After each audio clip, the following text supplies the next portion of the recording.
plaisir de vous retrouver ici même sur ce plateau. 19e édition de Cité 21, ici à Dijon. On est très heureux de recevoir Benoît Borda. Bonjour Benoît.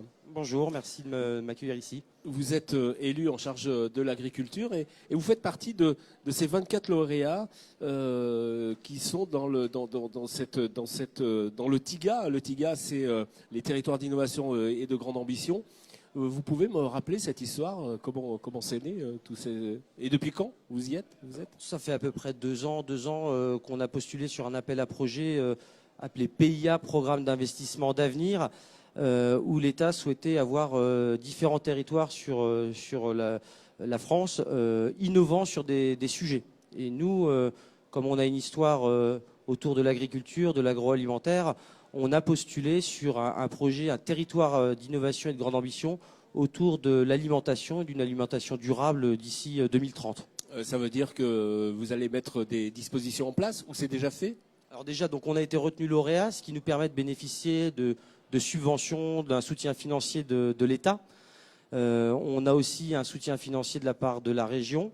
Et puis on va avoir autour de ce consortium beaucoup d'entreprises locales, de l'agroalimentaire, de la recherche, de l'innovation, qui sont impliquées dans ce projet. Alors votre ambition, c'est dans 10 ans faire de Dijon Métropole une vitrine tant urbain que périurbain dans l'agriculture et l'alimentation locale. Ah oui, l'alimentation. Alors je rappelle, c'est un peu innovant aussi parce qu'aujourd'hui, l'alimentation, c'est pas une compétence obligatoire des collectivités. Aujourd'hui, c'est vraiment un choix politique de s'engager vers une alimentation plus durable à la demande des habitants. Je vais essayer de vous résumer TIGA parce que beaucoup de personnes nous posent des questions. C'est quoi ce gros projet ? Exactement. Alors on a évoqué en gros 45 millions d'euros qui seront mobilisés sur 10 ans avec à peu près 50% d'investissement privé. Et c'est pour vous résumer d'aller du champ à l'assiette, relocaliser les productions qu'on peut relocaliser et puis faire revenir toutes les productions dans le bassin, dans l'aire de vie dijonnaise, puisqu'on a travaillé ce projet au-delà de la métropole en tenant compte de la vie, des flux, de la circulation et donc sur une aire de 500 000 habitants, comment en fait gagner un peu en autosuffisance alimentaire sur notre territoire puisqu'on a la chance d'avoir un département qui a une multitude de productions et qui est un peu qualifié de petite France agricole. Mais ça veut dire qu'il faut changer le modèle de consommation ? Alors, le modèle de consommation, de toute façon, les consommateurs nous disent qu'ils veulent en changer. Bien sûr. Alors, il y a ce qu'ils souhaitent changer et puis il y a aussi leur donner les moyens de changer. Aujourd'hui, c'est un peu le parcours du combattant pour un consommateur de trouver à la fois des produits bio ou locaux ou agroécologiques. Il faut aller... c'est compliqué entre Très compliqué les supermarchés, ouais. la MAP, le marché. Donc nous, on veut simplifier la démarche d'achat. Donc alors comment vous allez faire ? Alors il y a un certain nombre d'actions. Donc pour le consommateur, ça pourrait être demain, grâce à nos partenaires, puisqu'on a par exemple Orange dans les partenaires qui nous soutiennent. Ça peut être des applications pour faciliter les achats. Ça peut être des systèmes de click and collect. Quand on n'a pas le temps d'aller au marché, on peut récupérer ces produits dans un petit casier rafraîchissant avec les produits à la fin de la journée. Donc ça, c'est des exemples.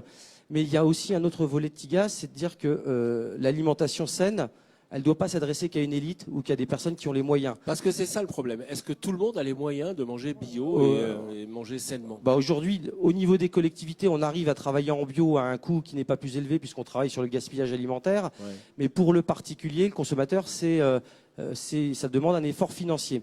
Et aujourd'hui, c'est pour ça qu'on dit qu'il y a un juste milieu qui peut être l'agroécologie et qui permettrait à la fois d'avoir des productions qui rémunèrent l'exploitant agricole et qui soient aussi accessibles pour les particuliers.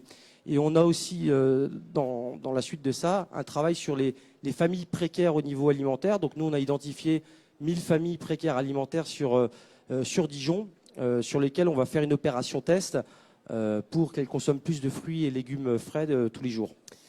Alors là, on parle évidemment des consommateurs, mais du côté des agriculteurs, vous allez sécuriser aussi le milieu des agriculteurs ?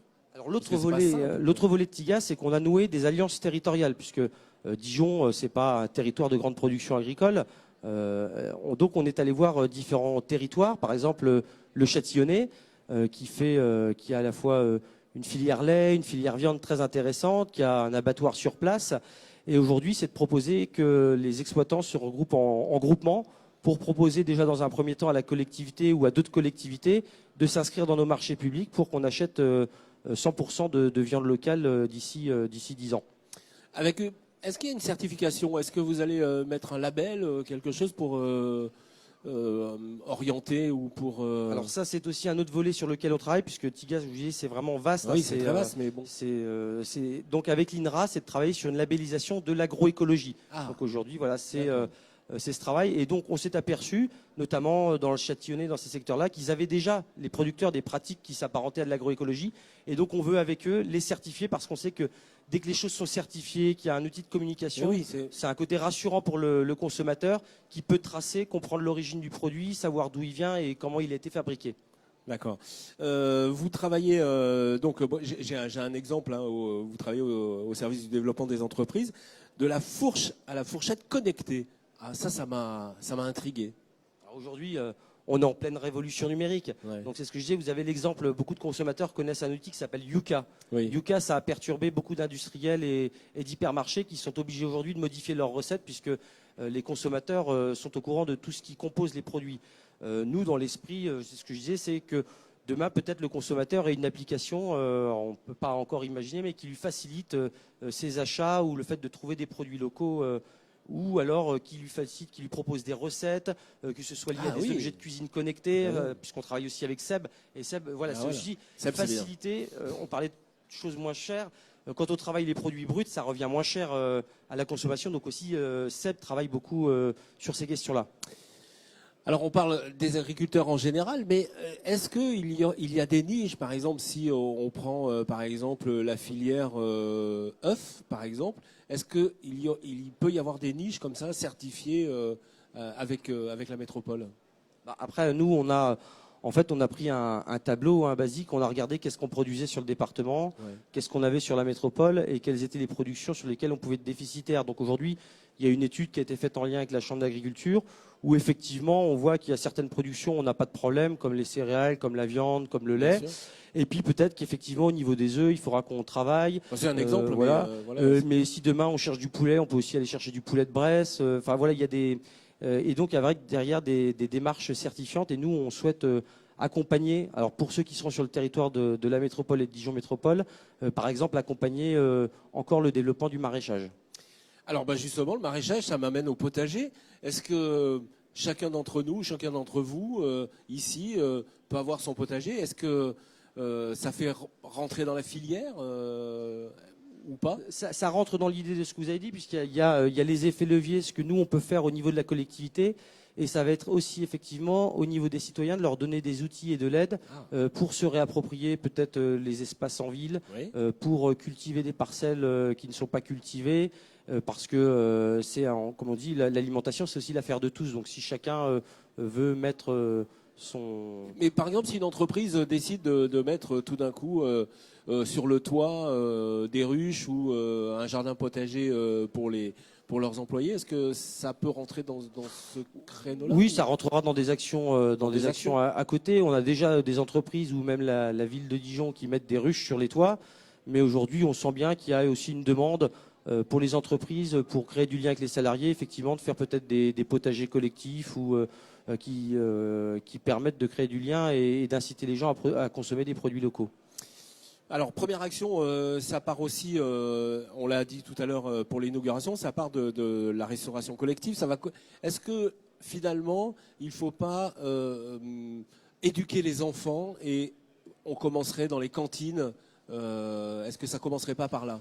Alors c'est bien parce que vous développez à peu près tous les axes de TIGA. Il y en a 24 qui traitent de tous les sujets. La restauration scolaire, c'est un sujet que nous, on a abordé depuis un certain nombre d'années, qui nous a permis, par exemple au niveau de Dijon, d'atteindre 37% des dépenses d'achat pour l'alimentation sur du bio, de faire des marchés avec des producteurs locaux et d'éduquer les enfants, ce qui nous a permis de réduire le gaspillage alimentaire, d'avoir du pain à la cantine qui est une filière 100% locale et de pain bio. Et donc aujourd'hui, voilà, il y a l'avenir aussi, il passe par les enfants et l'éducation des enfants. Et puis alors le local, on va en terminer là-dessus. Là aussi, est-ce que vous allez développer cette alimentation locale, hein, ne pas faire transporter tous les fruits et légumes et la viande et tout ça, quoi. Bah, c'est l'objectif. Et puis on voit aujourd'hui que toutes les collectivités elles sont engagées dans cette démarche, puisque le département lance un projet alimentaire territorial. On a TIGA, on voit qu'il y a d'autres communautés de communes qui lancent des projets alimentaires territoriaux. Donc toutes les collectivités qui pourtant n'étaient pas en responsabilité sur les questions d'alimentation ou en devoir de l'être, aujourd'hui elles le font, elles permettent de faire avancer les choses et on peut dire que c'est quelque chose de très, très positif pour l'avenir. Benoît, on va en terminer. Je vous laisse le mot de conclusion. Allez-y. Le mot de conclusion, c'est que les collectivités s'y mettent. L'alimentation, c'est l'affaire de tous. Et vous aussi, en étant consommateur, acheteur, vous avez un effet sur ce qui se passe. Donc achetez chez vos commerçants et vos producteurs locaux. Voilà, profitez. Voilà. Merci beaucoup, Benoît Bordas. Je rappelle que vous êtes élu à Dijon Métropole et chargé de l'agriculture. On va se retrouver dans quelques instants avec d'autres invités ici sur le plateau web à Cité 21. À tout à l'heure.